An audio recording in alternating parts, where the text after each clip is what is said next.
Hello everybody and welcome back to World of Warships Legends. My name is Spartan Elite 43 and tonight we are back in the Conqueror.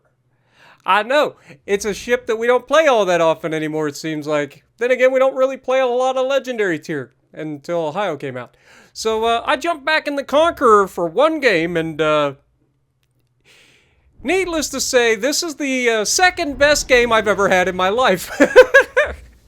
In terms of raw damage output. So if you guys like big damage games and you like thermonuclear warfare, this one's for you. I just got put on a list.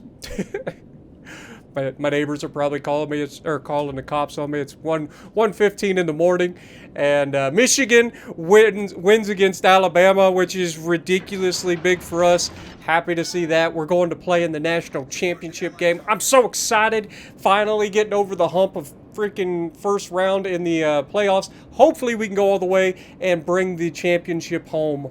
I've been rooting for them for so long. And I've been through all of the pain and the suffering of all of the losses, all of the close losses, all of the unfortunate things that have gone wrong over the years. It's so good to see them. Oh my God. Hello, Ohio. See, the beauty of the Conqueror is it's really just point and click. There ain't a whole lot of thought process that goes into a Conqueror game, right? You just load up the HE, you shoot the HE, and you nuke everything that decides to move. And this Ohio is like, okay, there's a Conqueror out there. I'm not going to put out a single fire, so more power to him. But if you're safe, you probably could put out the fire, you know, just saying. He probably has, you know, 4 heals or 5 heals on that thing. So, you know, he's probably expecting to be able to heal that back, but what he doesn't expect is just the amount of damage output that I get as well. It's not just about the fires, folks, and somehow I managed to miss every one of those shells. Now, pay attention to this Shima right here. I don't hate what this Shima does, but I also don't quite understand what he does.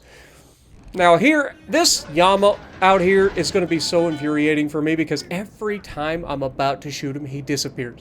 And just pay attention to how long or how many times he does it. But we're going to try to get into a crossfire out here on this corner. Our Shima's in the cap. Their destroyer is charging our Shima, so I'm trying to hold my fire for the Shima, or for the Sumner, or Gearing. I forget. I think it's a Sumner, but I keep getting sidetracked by all these crossfires that I have. So here we've got a GK across the map, and just watch the amount of damage that we do here. Over the top of the mountain, he has no idea that I'm about to drop Tsar Bomba on his head, or whatever the British equivalent is, because holy mother of God, we just smashed that man, and we're not the only one. So just like that, we've got our second fire. We're up to 42,000 damage. The Sumner is charging our Shima. Our Shima, for some reason, is just sitting there waiting for him. I was like, he's asking for help. I'm like, yes, I got you, but you gotta help yourself. Get around the corner for me, brother man. Unfortunately, he does not, but we do get a shot off and absolutely neuter the Sumner. We destroy one of his torp tubes, we knock out the other one, and unfortunately, he survives. Now, the good news is, he was around the island when I fired, so he does not see me right now, which is hilarious, because he's about to drive face first into a Conqueror right as I get loaded. So, wait for it. Guns are loaded. You can see I'm contemplating shooting the GK, and then the little turd burglar comes out of his smoke screen and says, hi. So I'm like, hi back. One gun is all you get. Bonk. I love Torment. Ouch! God darn it, Ohio. You and I are going to have problems. Yeah, there's an Ohio and there's a Yama out here. So we're going to try to stay in a position where we can take advantage of these guys that are just willing to sit out here in the open. Now, we have to wait for our teammates to spot, right? That's the biggest downside. Now, here you can see I'm trying to get the guns. And you know, with this build that I run, which is the Azure Lane Nelson build with Big 7 on, with this build, my turret traverse is literally about once a year. You could turn these turrets effectively if you had a hand crank on the thing. You could definitely do better. But we get a nice double fire reaching out there on the GK. He's going to burn for a little while. He actually puts the fire out. We've got a beautiful look at this freaking Yama out here, and we're going to go ahead and punch him in the mouth too. Like I said, I'm just like taking advantage of all the cover. I feel like a freaking Worcester right now. Just taking advantage of the island cover. They can't even see me to shoot back, and we get another double fire with 8 out of 12 shells landing on target with that high explosive that we just absolutely enjoy firing, but don't like to be on the receiving end of. Because there ain't nothing you can do. You can't angle against high explosive. Like, high explosive will just annihilate you. Now, Ohio is like bow in, so we go ahead and take a shot at him, and we get a fire, and we hit him for about 12,000 damage. I know, it's crazy.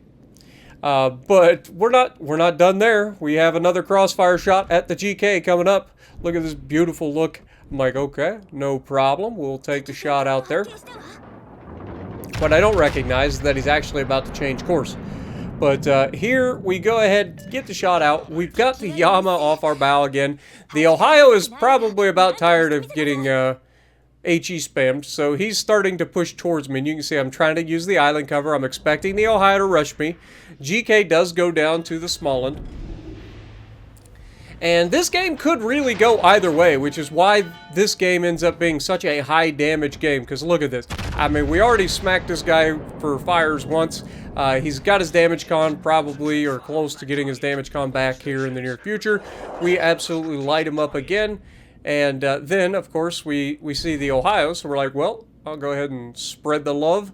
Don't want to just focus one person with fires. Why not share the love? You know, just spread the fires all over the place.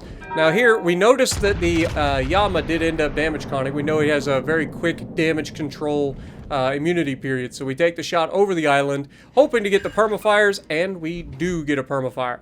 You'll love to see it. So we're going to let that tick. We've got an Ohio right off our bow who actually gets a shot on us because there's a destroyer going after our battleships behind us. He gets a nice solid shot. We are angled, but but Conqueror doesn't really have a whole lot of armor. We can absolutely like tear up the Ohio. It's just we have to like get into a better position. We're currently sitting over angled right now, so that Ohio is going to chew us up. He didn't citadel us. He just got a bunch of penetrations. You can see the fire is still doing its job on the Yama.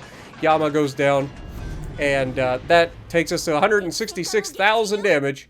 And our second kill. And our Witherer. Then, Ohio takes a shot at us. Apparently he's not warm enough, so we're going to go ahead and warm him back up again. Just to, you know, show him that we still care. You know, just to make sure that he still cares. He may be a crazy little fox out here, but unfortunately for him, he's not long for this world. There's only so much you can do when you're getting HE spammed by a competent Conqueror player. There's really not anything you can do about it. Just try to damage con as best you can. You know, try to get those good shots. He's getting very good shots. He knows how to aim.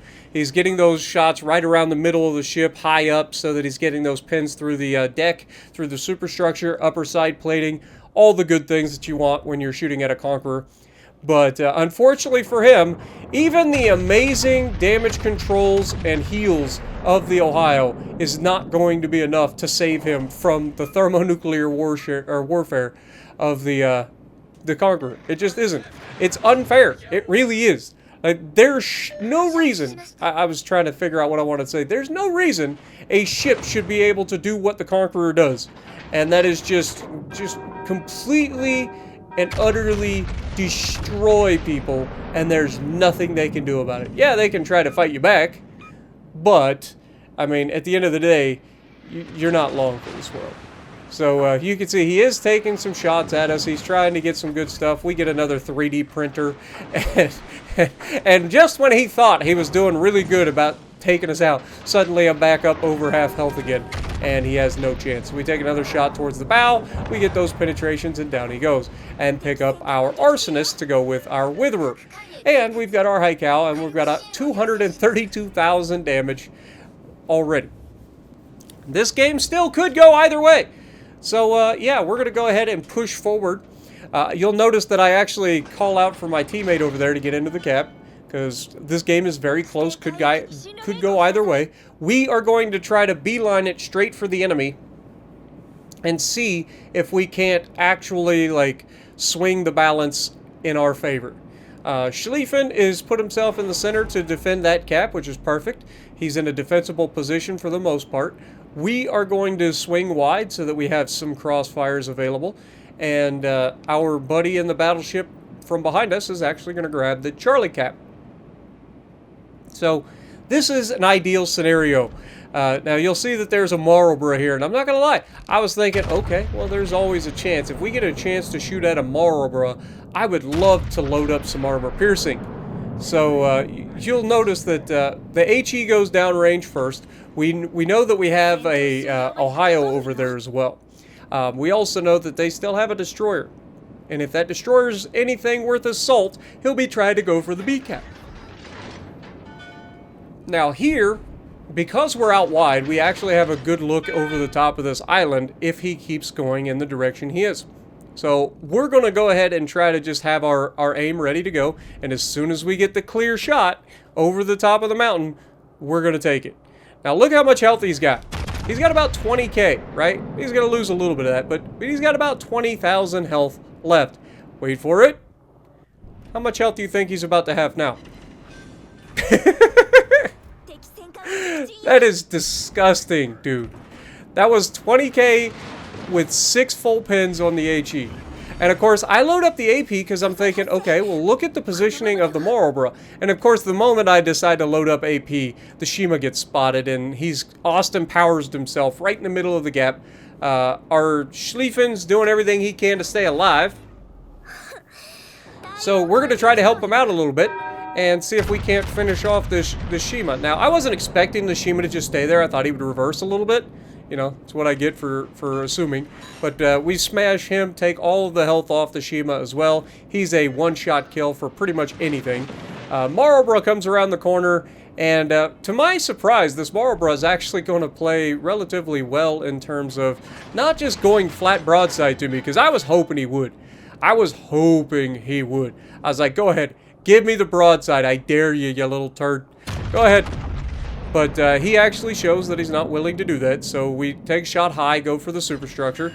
We knock out a gun, we get a couple of pins, not a lot of damage. We're at 259,000 damage. So we go ahead and switch back over to the HE because I'm figuring, well, if he's going to do that, I'll just burn him down. Despite us both having really good heals, at the end of the day, I'm going to do more damage and get, like, he's not going to be able to heal as much back as I could. Even though I only have one heal left. But watch these shots as we go down range. Now, teammates are doing some damage to him, but this one is all me, baby. 3 fires on this man. From stem to stern. He is burning alive. You'll love to see it. So, we go ahead, we angle. He hits us for some HE. We go ahead and put the fire out immediately. Because I'm not worried about him at all. I go ahead and load up the AP again because I was expecting him to potentially go full broadside once again. He decides not to, so we take the shot into the superstructure. At this point, I didn't even realize that I was getting so close to 300k, and with that shot, we have now crossed 300,000 damage for the 2nd time on this channel. I don't get these games very often. But I switch back over to the HE. He kind of misses on his shot. I get ready, and just as we get ready to take the shot, no, the Yama takes it. And I don't know if you guys noticed, but that was our Kraken. We just had a Kraken yoinked out from underneath of us. I don't really care about Krakens that much, but a 300,000 damage Kraken would have been real nice. I ain't gonna lie. But 316,000 damage, all the medals, top of the leaderboard, didn't even capture a base, got 3,600 base XP in a battleship. That is insane. Let me know what you guys think down in the comments below. I know Conqueror isn't exactly difficult to play, but it is fun getting those big damage numbers. So let me know what you guys think down in the comments below, and if you like what I'm doing, punch the like button, leave a comment below, subscribe to the channel if you haven't already, and as always, I will see you in the next video.